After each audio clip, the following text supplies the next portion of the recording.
Today we will be covering Pixar's spin-off TV show, Monsters at Work.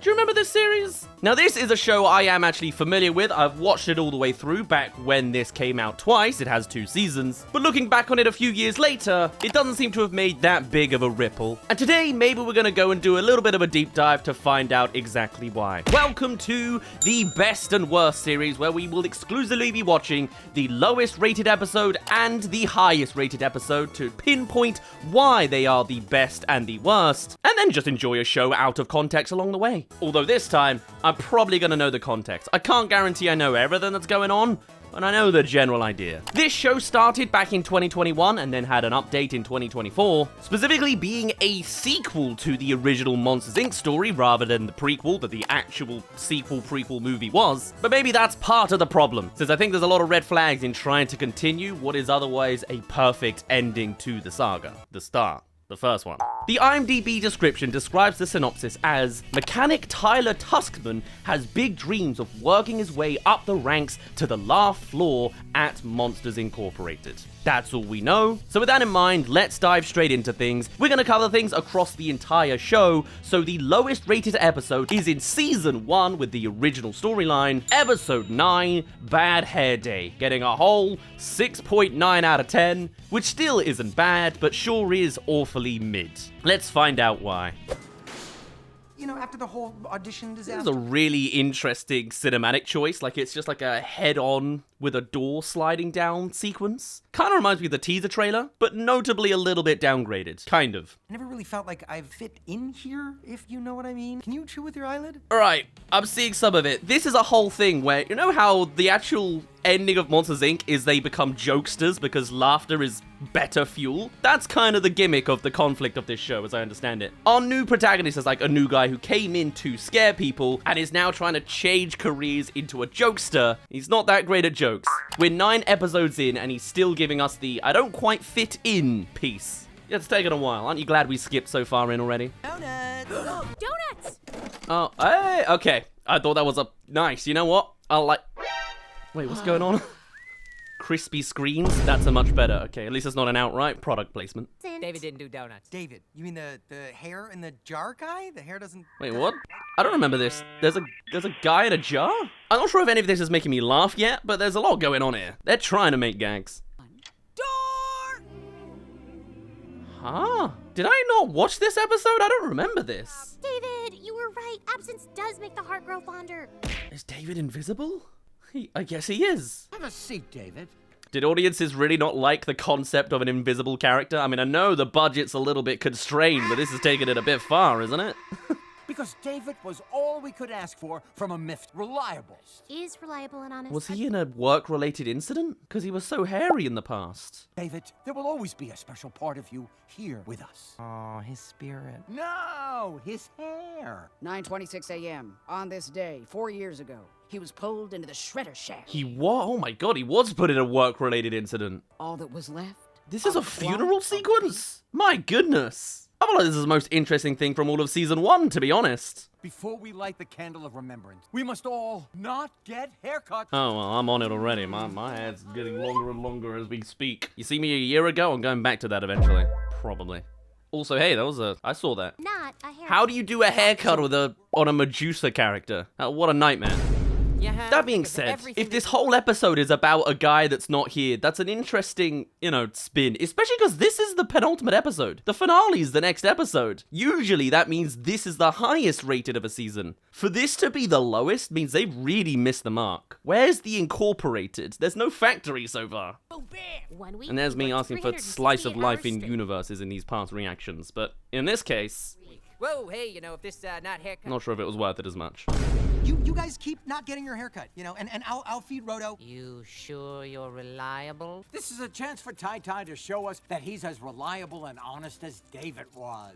Okay, but it's, in episode 9, a chance for the new guy to show off he can do something, as has been the entire thing this whole season. I think that is part of the reason, maybe in general, the season 2 is a lot more like than season 1. This is an original character, they're not that visually interesting, and it's all about a completely different dynamic in the underbarrels of the factory. It's a bit too spin-off-y. No. Doesn't have the same impact, you know? Though you're never gonna get the heights of Mike Wazowski again. I mean, listen to that scream. Where's the Mike Wazowski? Yeah!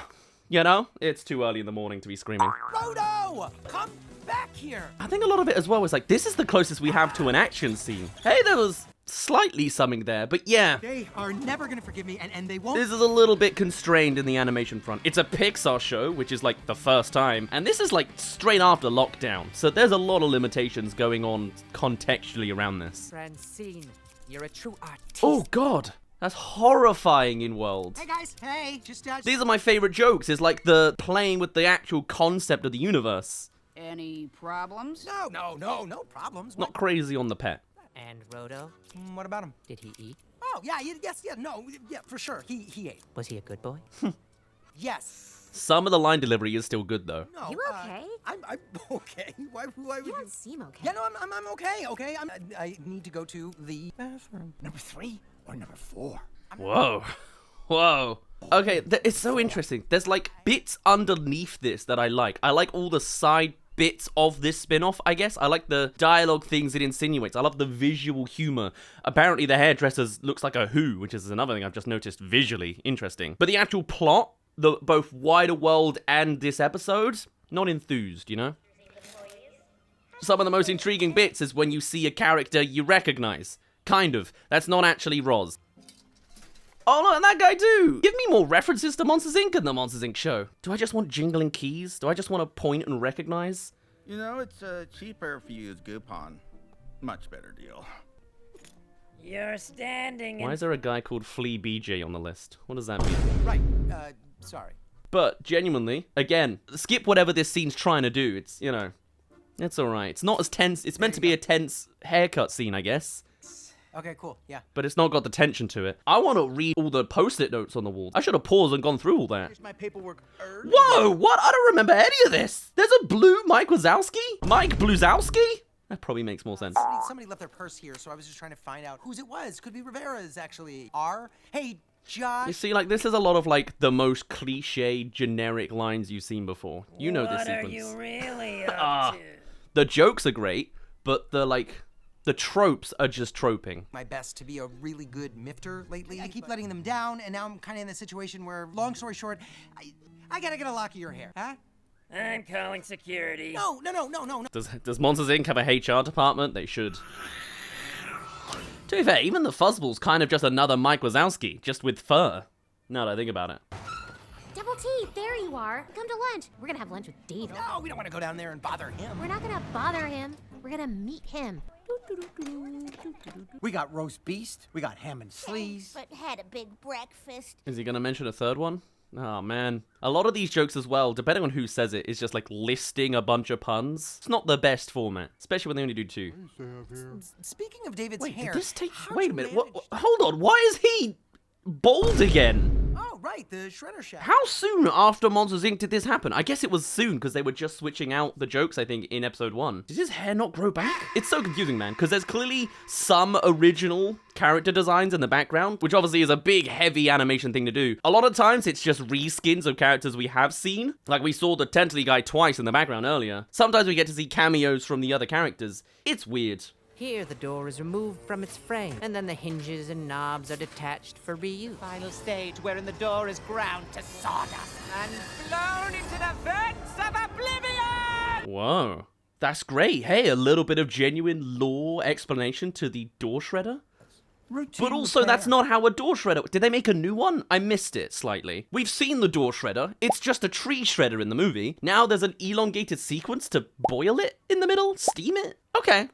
Excuse me. I mean, it's nice to see an extension. Maybe the technology got better, but also that guy's hair's not grown back. But let's not retcon how the world works as well in the first extension. Well, I guess second if you count the actual sequel prequel. Still. Also, it's weird to see the word miffed everywhere, because miffed, M-I-F-F-E-D, means like pissed off in British. Like that's slang. It's like, oh, I'm feeling really miffed right now. It's very funny. Totally not intentional for them though. I do like this though. Like, if we're in the underbelly, show me the underbelly. Show me the darkness and the tension. Is this the old door shredder? I guess that's it. I just missed the narrative. I'm sorry. Didn't quite realize there was a narrative in this episode so far. I'm doing a bad job. Whoa. Ah, the perfect nightmare fuel. Never mind. I said this would be nightmare fuel. It is. But I think the guy playing the comedy instrument in the background's not quite gotten the message. This isn't a child is about to be tortured with a scream machine.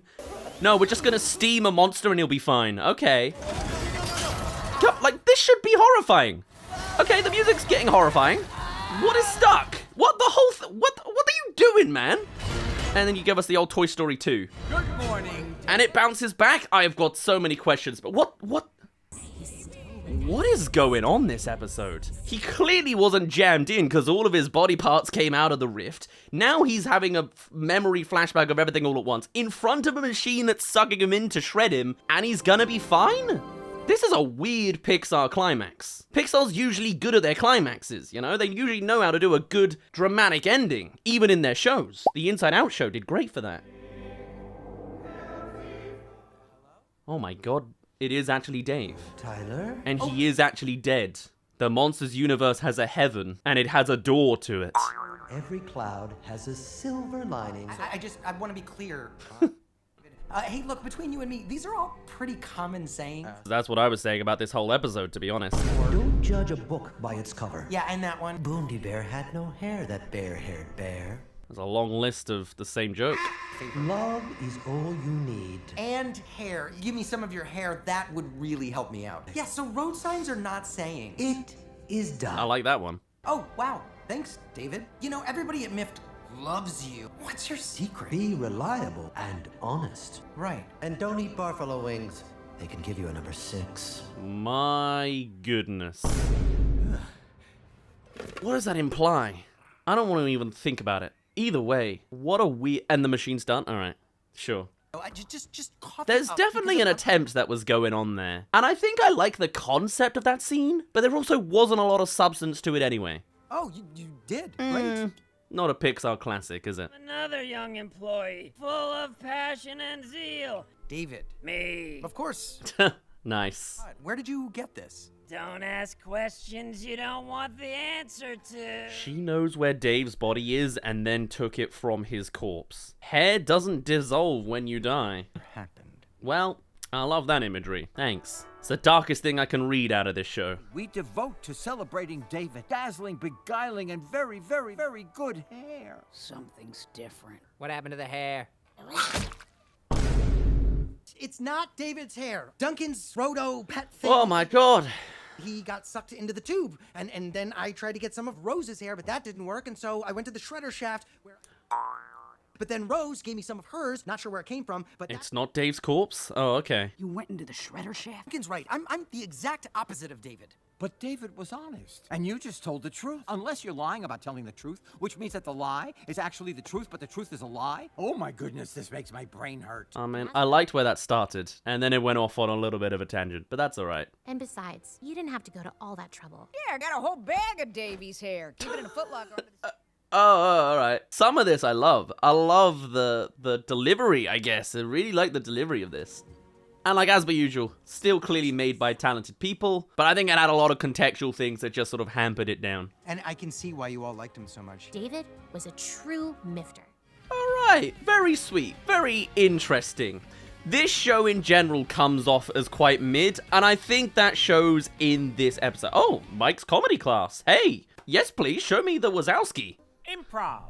That's short for improvisation, which is long for improvise, which basically means making stuff up as you go. I, Mike Wazowski, am the master of improv. Soccer ball. Kick me. Kick me. Crazy, crazy range. I've done that. I've played the bowling Monsters Inc. game back on the PC. Does anyone remember that? Was it Mike Wazowski? Was it just a bunch of canister bowling pins? I can't remember. Cheese cube?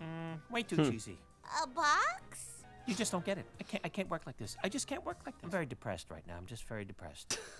Beautiful. See, already Mike's stolen the show. I think it's very interesting because I think there's like, you can see why it's taken so long for a Monsters Inc. 3 to arrive. It's damn hard to make a sequel out of this thing, because it no longer does the scare factor. Hence why we had to go back in time last time. And so the end result is, I think this show has a lot of things going against it, and it just doesn't work in its favor. The animation is held back. Surely the production was literally held back as well during the lockdown phase. The characters themselves aren't as interesting as they could be. I don't like some of how they're written, but also I do like a lot of how they're delivered sometimes. We're kind of not doing the main point of the Monsters Inc. factory. We're in the underbelly, and I'm not the most intrigued by what we see in the underbelly, apart from what I'm digging out, you know, post-it notes on the wall, or the concept of hair cutting, which is like fun and good.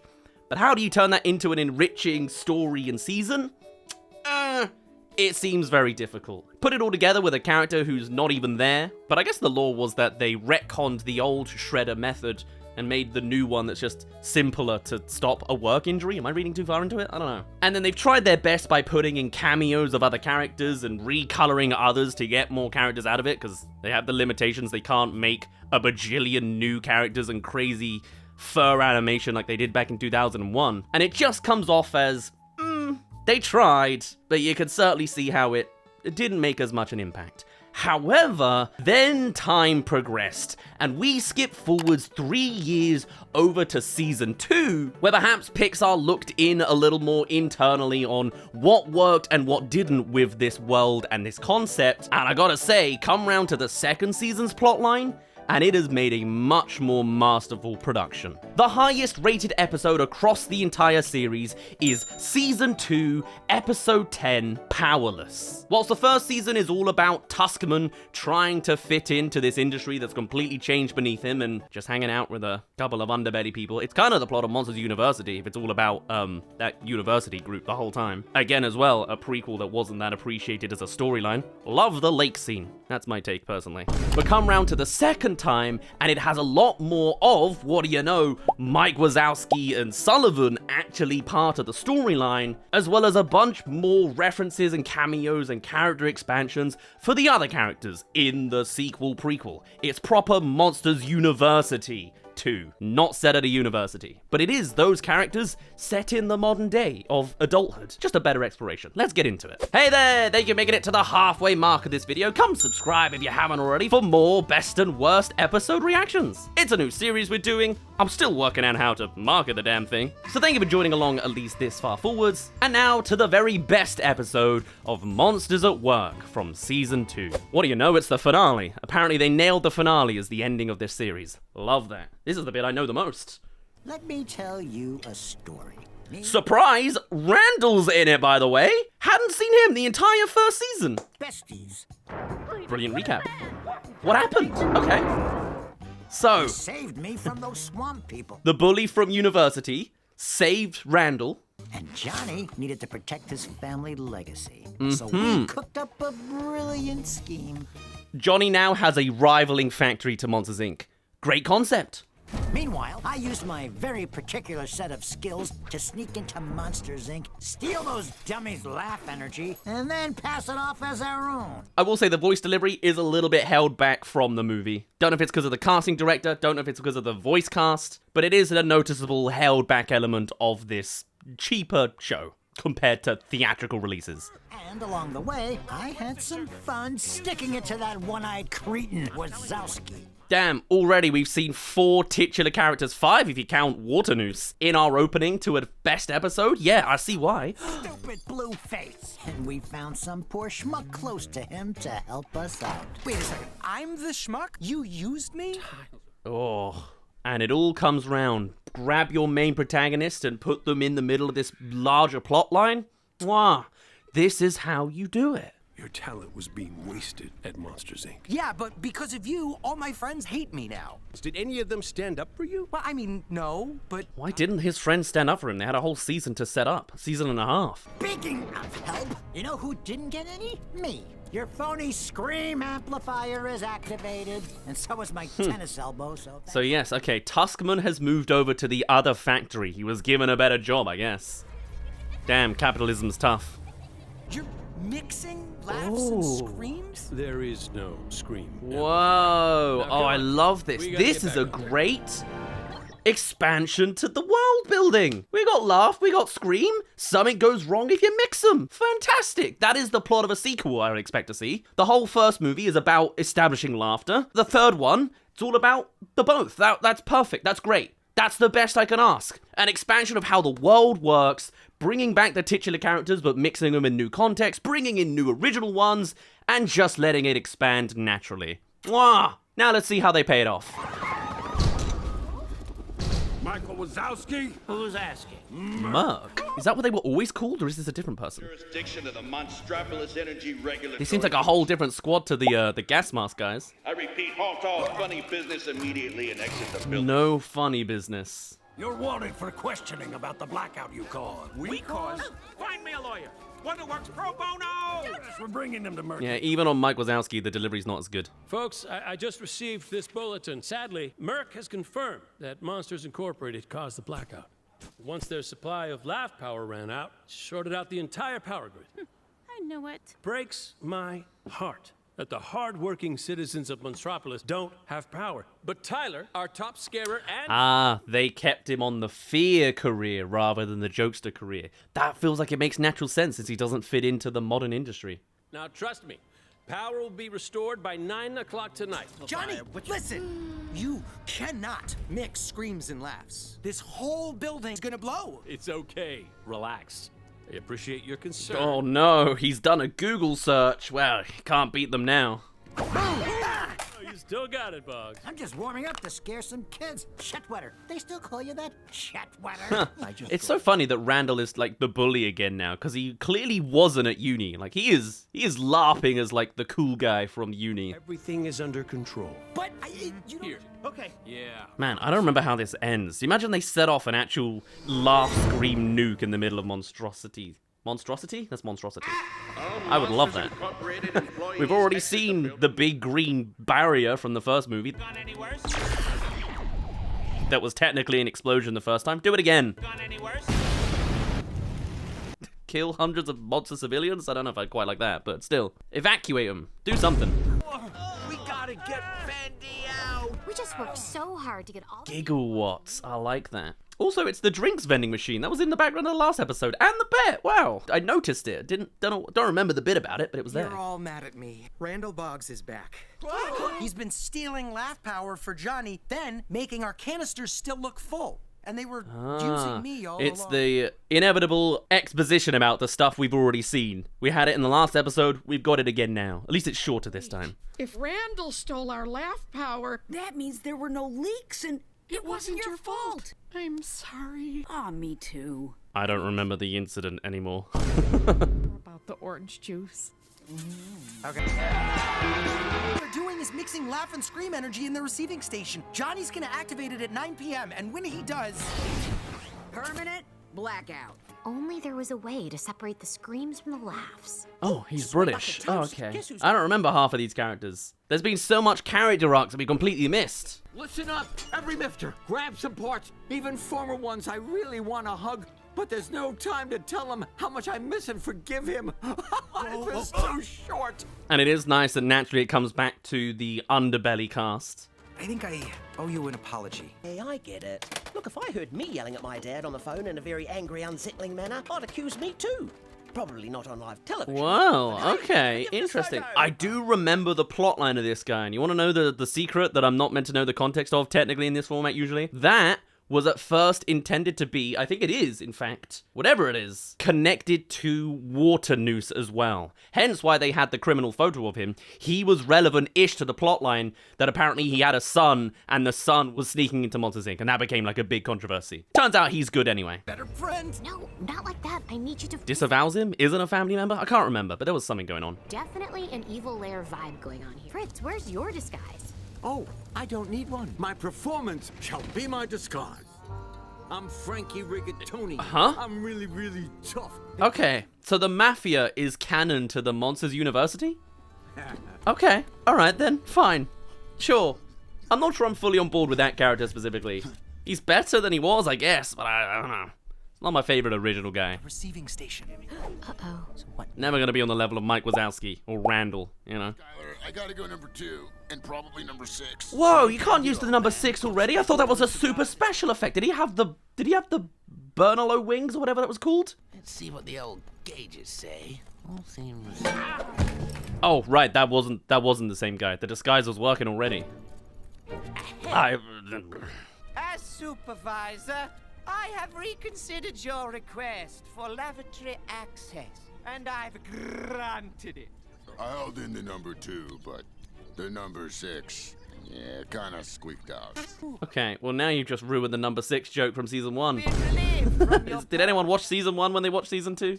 Hey, have I seen you from somewhere? What floor do you work on? I'm on floor none of your business.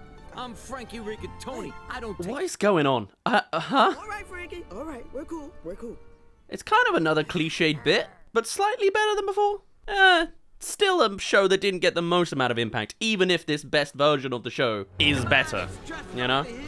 Still, people don't talk about this show that much.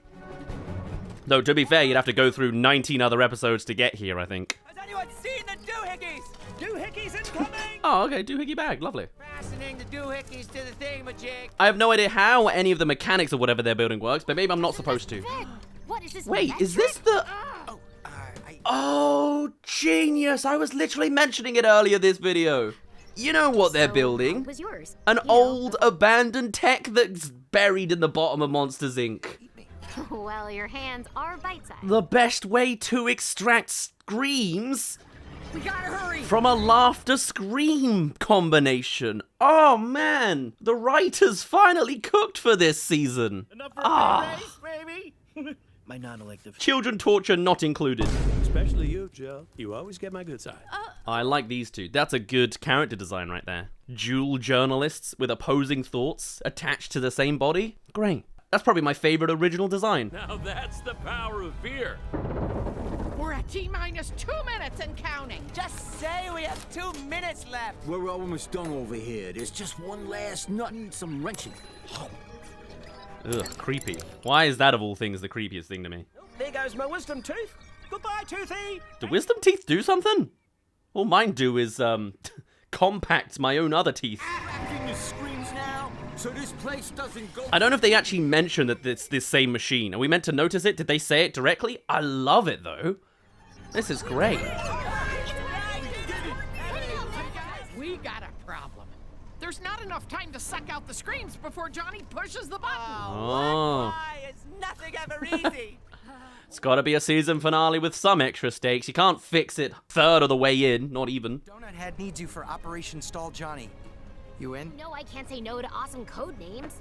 Here, it's all green. It's safe for Johnny to push the button. If there's any red, we're all dead. I love the darker sides of this story sometimes. I love the bits it pokes on. You're wrong, Sully. One day we're riding high as beloved leaders of the top And then, of course, haven't even seen them all this video, but they were like a central point. Wazowski. Correct. Hey. I had to shut you down. Need you to sign all this paperwork to make it Always comes back to the paperwork, eh? all the paperwork, Wazowski. Huh? I'm getting too old for this shit. Is she torturing me, or is she making a disturbing romantic overture? Ooh, please be torture. Please be torture. I love that. I love that. Great joke. Mike Wazowski still got it. I got this. So, it'll probably take a while. Of course. First name, Michael. I don't know at all what the plan is, but I'm glad it's working for him. Did somebody touch something? Oh, the extractor's just unplugged. I'll just put it back in it. Oh, that's a bit weird. Hello, little Mm-hmm. Oh, ouch! That's the most violence I've seen all saga. Good luck with that, chumps. And I'd love for you to get the banner in the shot too, Kenny. Yeah, it's Carter, actually. Okay. Thanks, I assume he Carl. shuts his top eye to look through the camera. Ah, Tyler. I knew you'd be... Can you tell I'm turning 30 soon? The things I'm interested in this show. Oh, and huge fan of what you're doing. I'd love a tour of the whole place. No. Yeah, there's not a very good distraction. I like that. Yes. Come on, Mifters, come on. It's time to let fear power you. Okay. Give a good speech. Just get it out. Monologue. Hi, me again. Tyler was saying how he'd like to take a moment to thank Johnny. Yeah, giving me, this amazing. You're welcome. You know this is where like the plot's gonna go. It's like here's the distraction. It's gonna be awkward and cringy. 4th grade? Oh, yes. It was in the. Is that a reference to the 4th grade error they made in the first movie? Am I really digging into this? Still, I wish that delivery was better. I felt like there was something they could have done better there. Maybe I just want the characters to be smarter and just do it. I don't know. The peak of my scare card collecting days. This is fascinating. Just get to it already. Thank you, Tyler. Now, let's not leave the citizens of Monstropolis in the dark any longer. Sorry about that. It's over, man. There's like 2 bars of red, and he's actively aiming for it. You're not gonna make this timing work. You miffed fits are pathetic. I also feel, again, like this is like, what, an 8.9 or something? Something like that. I still feel like the action sequence isn't that big, You could do so much with an invisible character. They did in the first movie. Randall was genuinely tense and horrifying. Now he's just running around on the floor, invisible when he's holding the wire that makes him visible, This is a nice concept. Now he's up there the only time, The idea. I'm like, the concept is there, but it's very clearly spin-off show quality even here. I'm coming. Going somewhere. Oh, hey, I like this.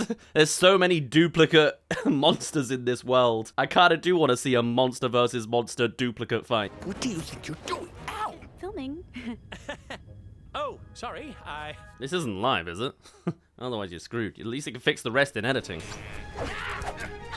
Yeah, man, like, maybe I feel like the pacing's wrong, It's been a long time on the well, I guess because it's detached, but, like, this has gone on a while. I feel like some of this fight scene could have been earlier in the speech. Maybe? I mean, it's still good. It's fine. It's the best episode. I don't need to critique it. I'm just like, my God, how long's it been? My God. If we skip another 60 seconds later, are we still doing this? Oh, I see. Oh. Oh, it's so over, dude. Losers. Random stalactite got you. What? Of all things?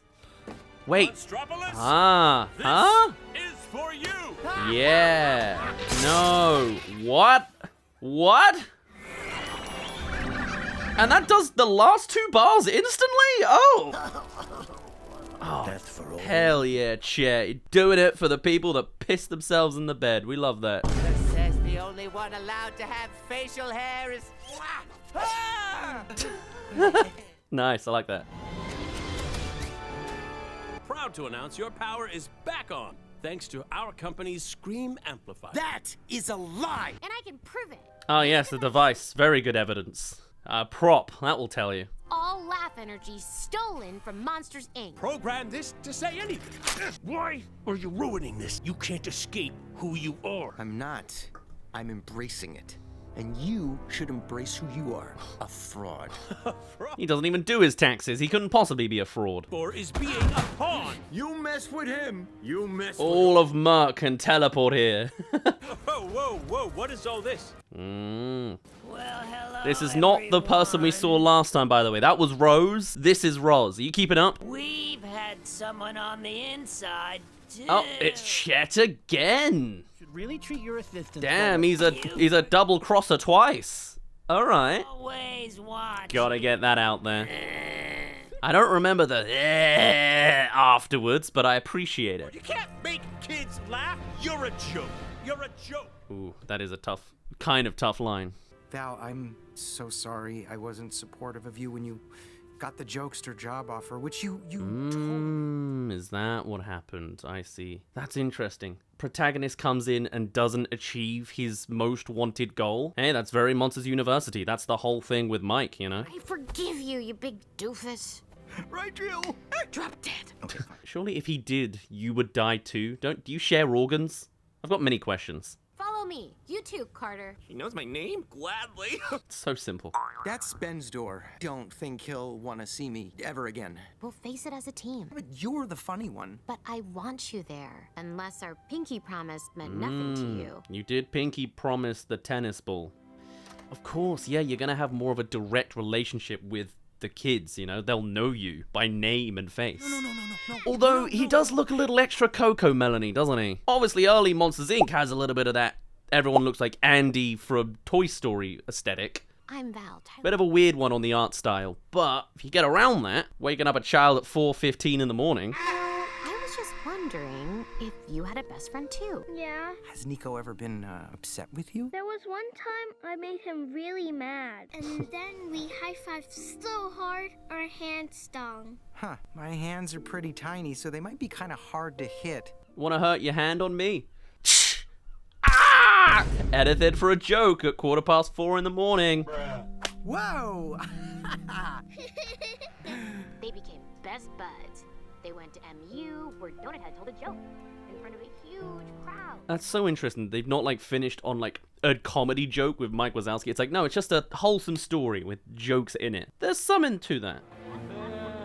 I don't think it's the strongest delivery. I don't think it's the strongest story. Like, I'm not really feeling the wholesomeness of the scene that much. But the fact that everyone else is reacting and they're live broadcasting it, there's an idea there. You can see it.